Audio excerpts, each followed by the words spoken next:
విరామం ప్రకటించడం కొంచెం ఇదే ఇప్పుడు మీరు ఆ సందర్భం తీసుకొచ్చారు కాబట్టి రెగ్యులర్గా ఆయన ముద్రగడ గారితో ఒక లేఖ ఒకటి బాగా వైరల్ అవుతున్నారు సార్. చదివారా మీరు ఆ లేఖని? ఆయనకి ఏదో మహోత్సవం ఒకటి పంపించారు. ఓకే, ముద్రగడ గారికి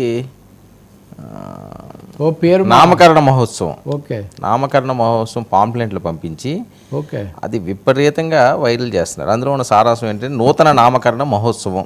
ఓకే, కాపు సోదరులందరికీ ప్రత్యేక ఆహ్వానం రండి. మంగళవారం జూన్ 4, 2024 సాయంత్రం 6 గంటల నుండి కిర్లంపూడి, తూర్పుగోదావరి, ఆంధ్రప్రదేశ్.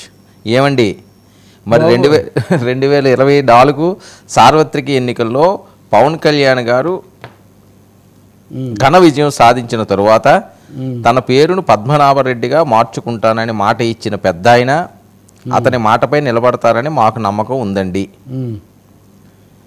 కావున అందరూ వచ్చి ఈ మహోత్సవాన్ని జయప్రదం చేయవలసిందిగా మా ప్రార్థన. గమనిక, మీ ఉప్మా కాఫీలు మీరే తెచ్చుకోవాలండి. ఓకే, ఇప్పుడు నేను ఇక్కడ పాయింట్ అడుగుతా, చిన్నది ఆసక్తికరంగా ఉంది. ఓకే, జన సైనికులు చాలా తెలివితేటలతో రాశారు. ఆయన ఆ రోజు ప్రతిజ్ఞ చేశాడు. ప్రతిజ్ఞ చేశాడు కాబట్టి ఓకే. ఇప్పుడు ఒకవేళ కాపు నాయకుడుగా ఉన్న ముద్రగడ పద్మనాభం ఆ రోజు నేను పద్మనాభరెడ్డి అని అన్నాడు అనుకుందాం, దాన్ని అంత ఉత్సాహంగా అమలు జరపాల్సిన అవసరం జన సైనికులకు ఎందుకు ఉందని నేను అడుగుతున్నా. వాళ్ళు ఇప్పుడన్నా మీరు ఏమన్నా ఆలోచించుకుంటారా? అది వేరే పేరు మార్చుకోదలుచుకున్నా ఈ వేరే ఇది కాకుండా చేస్తారని అడిగే బదులు పవన్ కళ్యాణ్ కంటే కూడా వాళ్ళు ముద్రగడ మాట ఎక్కువగా గౌరవిస్తున్నట్టుగాను దాన్ని ఆయన అలా పెట్టుకోవడం అనేది చాలా ఉత్సాహం. అంటే ఇది కొద్దిగా కాపు నాయకులు రేసారండి, జనసేన వాళ్ళు కాదు, వ్యతిరేకంగా ఉన్న కాపు వాళ్ళే కుడియడమా అదే కుడి చేయి ఏదో అన్నట్టుగా. అది నా పాయింట్ ఏమంటే ఆయన అపహాస్యం చేయడం, ఆక్షేపించడం ఓకే, డెఫినెట్గా పార్టీలు అన్న తర్వాత చేసుకుంటాయి. కానీ ఇది మీరన్న కుల సామాజిక తరగతి కులం అనే ఎందుకు అనడం లేదు, సామాజిక వర్గం అనడం ఇంకా పెద్ద పదం, దానికంటే ఎక్కువైపోయింది ఇది. సో ఈ వర్గం చేయాల్సిన ఉత్సవం, ఆ పేరు ఆ నామకరణానికి వీళ్ళు ఎందుకు అంత ఉత్సాహపడుతున్నారో నాకైతే ఆశ్చర్యమే. ఆయన మీద పొలిటికల్గా ఒక దెబ్బగా ఒక ఝలక్ కోసం చేస్తున్నట్టున్నారు. 4వ తారీఖు చూద్దాం సార్. వాస్తవంగా మాట్లాడుకోవాలంటే ఈ విషయంలో కొద్దిగా తొందరపడ్డారు అనుకోవచ్చండి. రెడ్డి మార్చుకోవడం అంత అవసరం లేదేమో కదా. నిజంగా ఆయన ఎందుకు అన్నాడో తెలియదు, ఇబ్బందే కదా ఈసారి. దాని మీద మనం ఆ రోజు ఒకవేళ అక్కడ ఏమైనా తేడా జరిగితే ఇబ్బంది పడతారు కదా, లైఫ్ లాంగ్ ఇంకా అది మొయ్యాలి. సార్ జనానికి ఏం పడలేదంటారా? ఎవరెవరు అనేక మాట్లాడాలు, తప్పులు ఒప్పులు కింద పడ్డాలు. ఇప్పుడు ఈ పెద్ద మనుషులు, ఇప్పుడు అన్ని పార్టీల నాయకులు అనేక దశల్లో అనేక పొరపాట్లు చేశారు. ఫాక్స్ పాస్ అంటారు. అది అన్నాడు ఆయన ఒక ఊపులో.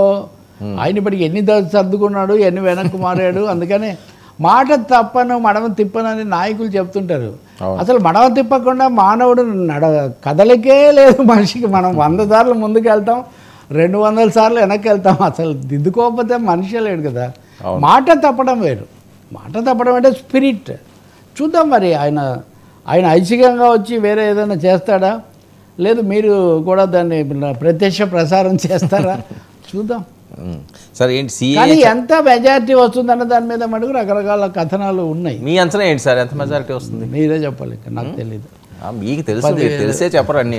అదేం కాదు, మీకు వచ్చిన ఇన్ఫర్మేషన్ జస్ట్ మీకేమైనా ఎవరైనా మాట్లాడితే ఎంత రావచ్చు అని రకరకాల 5,000 నుంచి 20,000 వరకు చెప్తున్నారు. ఓకే, ఎవరికండి? పవన్ కళ్యాణ్ 20,000 వచ్చేవారు, మ్యాక్సిమం 20,000. ఓకే, ఇప్పుడు ఇంకా అయిపోయింది కాబట్టి ఇప్పుడు చెప్పొచ్చు. ఇంకోటి కదా, ఇప్పుడు పవన్ కళ్యాణ్ అక్కడ ఆయన రాకపోతే that will be a major development కదా. ఇప్పుడు జగన్ అనేక విధాల దాని మీద ఫోకస్ పెట్టారు, పదవి కూడా ఆఫర్ చేశారు. కుప్పంలో చంద్రబాబును ఓడిస్తేనేమో ఆయనకు మంత్రి పదవి, ఇక్కడ పవన్ కళ్యాణ్ ఓడిస్తే ఉప ముఖ్యమంత్రి పదవి అని. ఇవన్నీ ప్రజలు ఆయనకు ముఖ్యమంత్రి పదవి మళ్ళీ ఇస్తే, కాబట్టి సీరియస్ ఛాలెంజ్ ఉంది, చూద్దాం మరి. కానీ నాగబాబు అయితే ఒక మాట ఎందుకు అన్నాడో కానీ మెజారిటీ ఎంత అనేది ముఖ్యం కాదని ఒక మాట అయితే అన్నాడు. అది సీట్ల గురించి అని కొంతమంది అంటారు, ఈ మెజారిటీ గురించి అని ఒక మాట అంటారు. ఒకటైతే నిజం, జనసేనకి ఎన్ని సీట్లు వస్తాయనేది ఎట్లా ఉన్నా యంత్రాంగ పరంగా, వనరుల పరంగా చాలా ఇబ్బందికరంగా ఉంది అనే ఒక అంశం అయితే మొదటి నుంచి ఎప్పుడు మొదటి నుంచే కాదండి. మీరు 10 ఏళ్ళు అయిపోయి 15 ఏళ్ళు అయిపోయినా కానీ ఇంకా మొదటి నుంచి అనే మాటగా తగ్గుతుంటుంది దాని వెయిట్. అంటే ఎవరు ఇస్తారు సార్ ఇప్పుడు ఫండింగ్ తక్కువ కదా తెచ్చుకో మీరు వనరులు అయితే సమకూర్చుకోవాలి కదా. రెండోది మాట్లాడితే ఎవరు వద్దు నేనే ఇస్తానంటే ఒక ఆయన సినిమాలు చేయడానికి ఆ టైము ఆ డబ్బులతోనే నడిచి ఆర్థిక వనరులు మీరు ప్రజల దగ్గర మీ అభిమానులు అంతమంది ఉన్నారు, మీరు తెచ్చుకోవచ్చు కదా. తలా ఎవరు వద్దంటారు, ఓకే నా పని కాదనుకోండి. అది యంత్రాంగం కార్యకర్తలు ఎవరు సమన్వయం చేసుకుంటారు, యంత్రాంగాన్ని పెంచుకోవడం చాలా అవసరం అండి. లేకపోతే వేరే పార్టీలు ఎక్కువ రోజులు ఇది కానీ అది ముఖ్యం, నేర్చుకుంటే చాలా మంచిది. ఇంకోటి ఏమో ఛాలెంజెస్ కూడా వచ్చాయి కదా. ఇప్పుడు ముద్రగడ ఇలా అన్నాడని ఆయన చాలా అంటున్నారు, కానీ ప్రత్యర్థులు మీ పార్టీలో అందరు వీళ్ళే ఉన్నారు, వేరే వాళ్ళు లేరు. అది కాస్త ఇంక్లూజివ్ టీం కావాల్సిన అవసరం ఉంది జనసేనకు. ఇంక్లూజివ్ అందరినీ కలుపుకునే టీం కావాలి అనే ఉంది. మరి ఎలా చేస్తాడో చూద్దాం కేంద్రం రాష్ట్రం ఎన్నికలు అయ్యాక. సార్ మోదీ గారు చేసిన సిఏఏ చట్టంపై వ్యాఖ్యలు, మరొకటి పీఓకేని స్వాధీనం చేసుకుంటున్నామన్న అమిత్ షా, భారత్లో పీఓకే అంతర్భాగమే అని, దీన్ని ఏ రకంగా చూసుకోవాలి? ఇది ఎన్నికల స్టంటేనా? సిఏఏ చట్టం ఇంకా వాళ్ళు ఏమీ దాని ప్రజలైతే దానికి ఏమి లేరు, అందుకని చాలా పిల్లి మొగ్గలేసి అవన్నీ చేస్తున్నారు. ముస్లింలకు వ్యతిరేకంగా మాట్లాడలేదు, ఇవన్నీ మాట్లాడినవన్నీ ఇప్పుడు లేదంటున్నారు. కానీ పీఓకే ఎందుకు మాట్లాడుతున్నారు? అవి ఆదరించలేదు కాబట్టి మళ్ళీ కోహనా ఇప్పుడు ఇందాక చెప్పే కదా, కార్గిల్ యుద్ధం దగ్గర నుంచి పుల్వామా దాడి దగ్గర నుంచి సర్జికల్ స్ట్రైక్స్ దగ్గర నుంచి ఎంతసేపటికి భారతదేశానికి ఏదో వచ్చిందనేది కల్పించి ప్రజల్లో ఒక ఇదేది ఫెర్వర్, ఒక దేశభక్తి అనేదాన్ని ఒకనాడు సృష్టించాలి, అప్పుడు వస్తుందని. పీఓకేని స్వాధీనం చేసుకోవడం అంత సులభంగా ఏం జరగదు. అది చాలా అంతర్జాతీయ అంశము. రెండవది పార్లమెంట్లో చర్చించటము, చాలా విషయాలు ఉంటాయి. రెచ్చగొట్టనే ఒక విధంగా ఉద్వేగం తేవడానికి అవి పనికి వస్తాయి తప్ప ఇంకొక అందుకు ఏం పనికిరావు. పీఓకేని కానీ లేకపోతే ఇంకా కొన్ని ఉన్నాయి అక్కడక్కడ ఎన్క్లేవ్స్. శ్రీలంక కూడా అమ్మది స్వాధీనం చేసుకుంటామన్నారు, దాని మీద గొడవ వచ్చింది. మాల్దీవులతో గొడవ వచ్చింది. ఇంకా ఎన్నికలు జరిగినప్పుడు మనం ఇరుగు పొరుగు దేశాలతో ప్రశాంతంగా ఉంటే మనకు చాలా మంచిది. కానీ ఒకటి వర్మ, ఒక పెద్ద దేశంగా భారతదేశానికి ప్రత్యేకమైన బాధ్యత ఉంటుంది. అవును, చిన్న చిన్న సమస్యల మీద పెద్ద ఉద్వేగాలు లేకపోతే పెంచుకోవడం కంటే ఈ ప్రశాంతతను కాపాడుకోవడం మన దేశానికి చాలా అవసరం. ఎందుకంటే ఎక్కువ మంది మన దగ్గర సఫర్ అవుతారు ఏదైనా సమస్య వస్తే.